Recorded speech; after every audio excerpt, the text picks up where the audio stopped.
Hello everyone, Jules here. Today I'd like to talk about 3 books that are about Gnosticism and Esoteric Christianity. The first book is called Gnosis and the Mysteries and Christianity.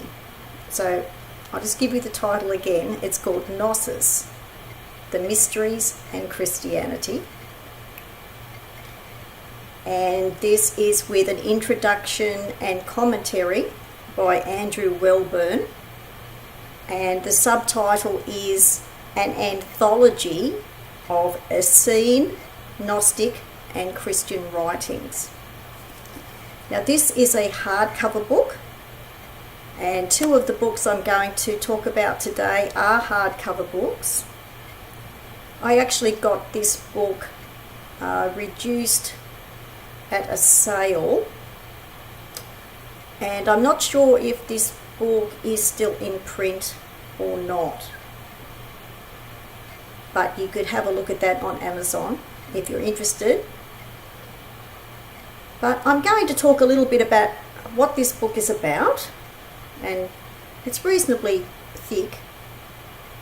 It's quite an interesting book, and I'm going to just talk about what is actually in the book, which writings are actually in here. So it gives an introduction about esoteric teachings, and then it talks about the Mandean mystery, and chapter 2 is the Essene mysteries, and this is from the Dead Sea Scrolls. And it also has something else included in that chapter called Poems of Initiation. Chapter 4 is all about Simon the Magus, and that includes the teachings of Simon the Magus, and there's commentary on the teachings, and there is information about the development from the Essene ideas to Gnosticism. So it kind of went from the Essene movement to Gnosticism. It sort of developed from, at least from one branch like that. Then you have the Pomanders of Hermes the Magician. Now, Hermes the Magician is also, it's actually called here Hermes the Egyptian. Now, Hermes is the Greek name for Thoth or Tahuti. So, I mean, really this should be the Pomanders of Thoth the Egyptian, but this is called the Pomanders of Hermes the Egyptian.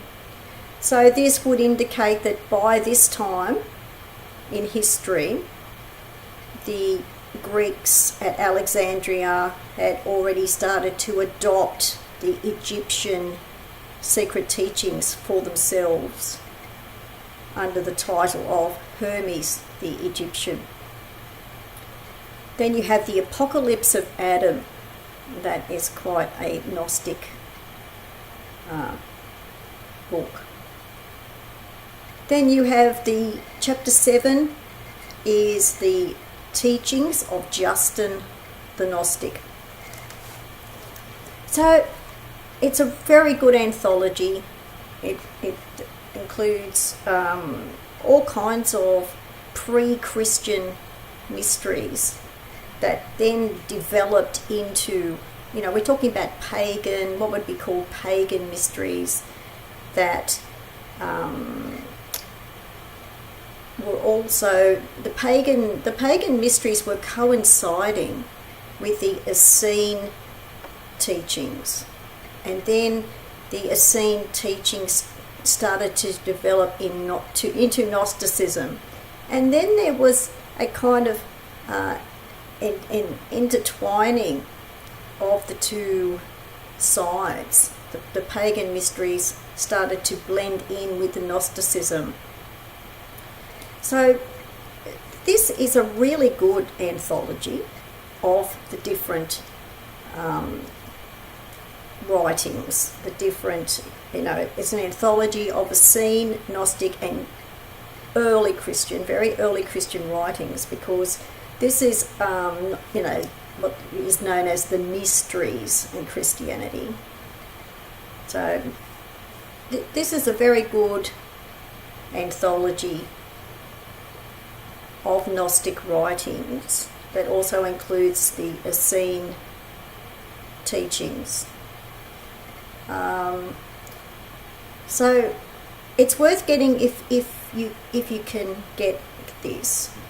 It includes some writings that are not very common in other Gnosticism anthologies that I have seen.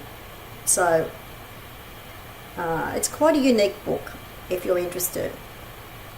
So I'll put some details below the video about that one, and it may be available on Amazon, but you'll have to look into that because I'm not too sure. The next two books are reasonably easy to get. They are still well and truly in print.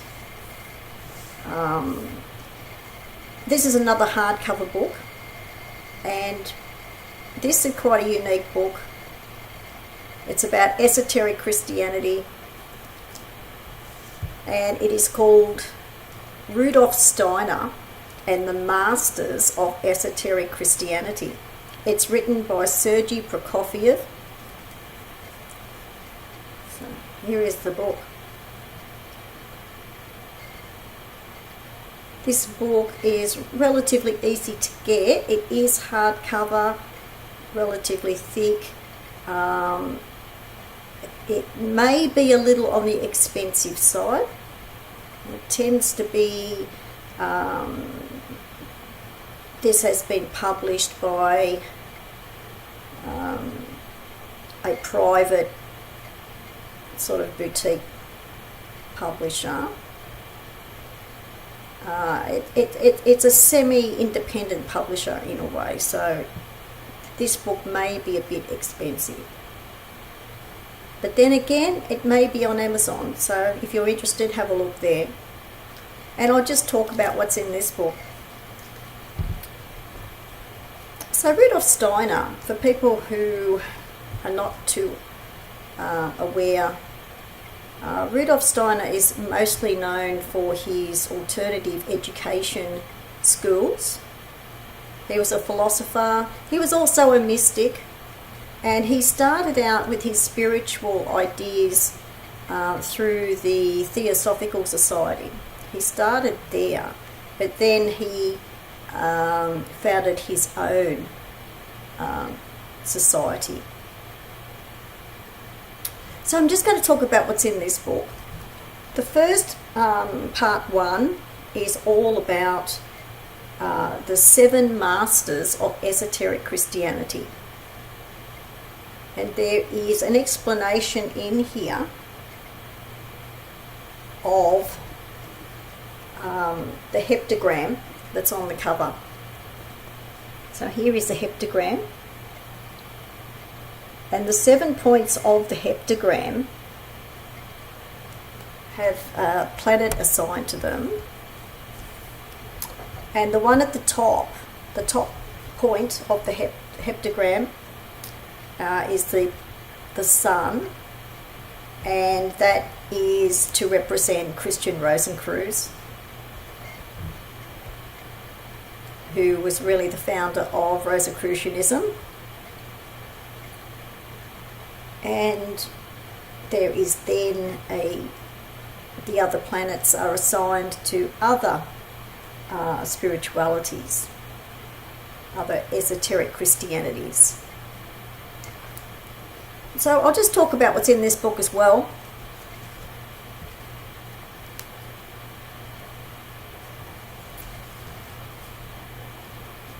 So chapter 1 or part 1, Masters of Esoteric Christianity. It starts off with Rudolf Steiner and his time with the Theosophical Society. Then it talks about each of the 7 masters of esoteric Christianity, which starts, one of them is Mainz Zarathustra, who founded Zoroastrianism, the Maitreya,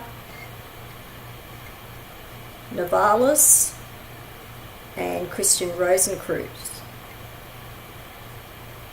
And there is a separate chapter also on Christian Rosenkreuz, and the subtitle here is The Guardian of Mankind. Then there is a chapter all about the heptagram of the masters, which I just showed you. Then in part 2, it talks about Rudolf Steiner as a master of wisdom. And it goes into the spiritual ideas of Rudolf Steiner, which includes the Michael mysteries, which are about Archangel Michael, the Sophia mysteries, which is all about the divine Sophia, which was also part of Gnosticism, the Christ mysteries, which is this is the esoteric Christ, and then there is the archetypal phenomenon of Rudolf Steiner's initiation. So that's a very interesting chapter. And then it just all goes into other mysteries, and it goes into what's known as the Heavenly Jerusalem, which is part of the Book of Revelation, and how the Heavenly Jerusalem relates to the masters of esoteric Christianity. So it makes a good reference book as well, but it is a very interesting book. But it is a unique book. It's for people who would like to know more about esoteric Christianity. So, and the particular masters who were instrumental to this genre of esoteric Christianity. So if anyone buys this book in particular, be prepared, because this is not conventional Christianity. As most people know, it is very far removed, quite far removed from fundamentalist Christianity in particular. So if you really want to open your mind to alternative ideas about Christianity, and this is esoteric Christianity, this is a really interesting book if you would like to explore that. So that's that book. Now for the third book I'm going to talk about, it's called The Other God. And this is about dualist religions from Antiquity, so from ancient times, to the Cathar Heresy by Yuri Stoyanov, The Other God. This is a paperback book, very interesting book. I'll talk about what's in here as well. It's quite thick, but there are about 100 pages of notes in this book, so be prepared. For people who may browse this book and think, oh, there's a lot of notes in here, well, yes, there are. It makes up about a quarter of the book, but if you don't like too many notes in your books, maybe you don't want that. But this is really well written. It's very well regarded. The author himself, Yuri Stoyanov, is quite well regarded in this type of genre. So I'm going to talk about what's in this book. And just one more thing, talking about notes, there are notes in this book as well, but Sergei Prokofieff is quite well known for his very informative notes. And there aren't as many notes in this book as there are in the book I'm going to talk about now. So the other God.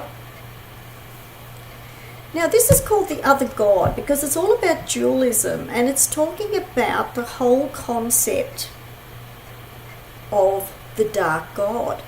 So a lot of people will think, oh, well, okay, that originated with Christianity, where you have the God and you have God and you have the devil. Well, the whole idea of this personification of evil, this anthropomorphization of evil, goes way back to ancient Persia, way back to Zoroastrianism, which predates Christianity by many years. So we're going way back. Even the concept was also in Egypt as well. So that also predates Christianity. This is how old the idea of there being, a God of light and a God of darkness. It goes back to very ancient times. So what's in this book? Chapter 1 sort of defines everything. It talks about two principles, so a principle of light and a principle of darkness. And then you talk about an enemy of the gods that starts to develop in the thoughts at the time. And 2-in-1 also starts to, that's another concept. Twin spirits is something else again, where you have this dualism going on, where they are where the deity is thought of in two separate ways, or sometimes they're thought of as 2-in-1. So that's very interesting too. You have spirit and flesh start to be separated in concept, creator and destroyer. So we're talking about these oppositional forces, and the concepts about these. It started to formulate. The father of light and the father of darkness. The creator and accuser. And then you have the Prince of Light and the Angel of Darkness. Now that one, the Prince of Light, I can understand, but the Angel of Darkness. So a dark angel. There's a dark angel concept that begins, particularly in ancient Greece. Then the next chapter, that's all chapter 1, all broken into different concepts. Now chapter 2, you have Mithras. So I always find this really interesting because I'm quite interested in Mithraism. So that's very interesting. And a type of syncretism that developed in the East. So Mithras is a Persian deity as well. So in Persia, in the ancient Persian Empire, you have Zoroastrianism, which is really where the origin of this duality, of this god of darkness and a separate god of light really originated. But you had Mithras, that god is originally Persian, and then in later years it went to the ancient Roman Empire. You also have the two opposing forces with the archangels. You have Michael the Archangel, who is, of course, an angel of light, but you then have Samael, who is the dark angel. Then you have the Demiurge and Redeemer. That's very Gnostic. And then you have the Father of Greatness and the Prince of Darkness. So all of these concepts all developed in very ancient times, way before Christianity.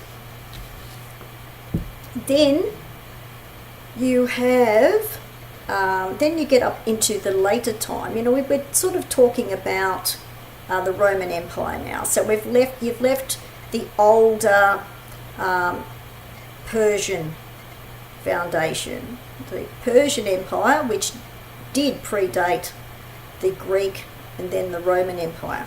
And then when you're getting into the Roman Empire, you have pagan, heresy, and Christianity, the very early foundation of Christianity. Then you have the descent of the Manichaean darkness. And then after the Roman Empire, you get into the time of the Cathars. So you have the rise of Catharism, and then around the same time you have the Crusades. And there was a crusade also against dualism. And the dualism was also about stamping out Gnosticism. So Gnosticism in itself was seen by the church, the overall Christian church at the time, which was the original Christian church. I'm talking about, you know, the Roman Catholic Church, who wanted to stamp out Gnosticism and Catharism completely, because that was seen as an opposition. It was seen as evil in itself. So there was a crusade against dualism in the guise of Gnosticism and Catharism. And then then it goes after the Crusade period into heresy and magic, which also involved the East and the West. And then there is a chapter on legends, parables, and secret myths, and this is about the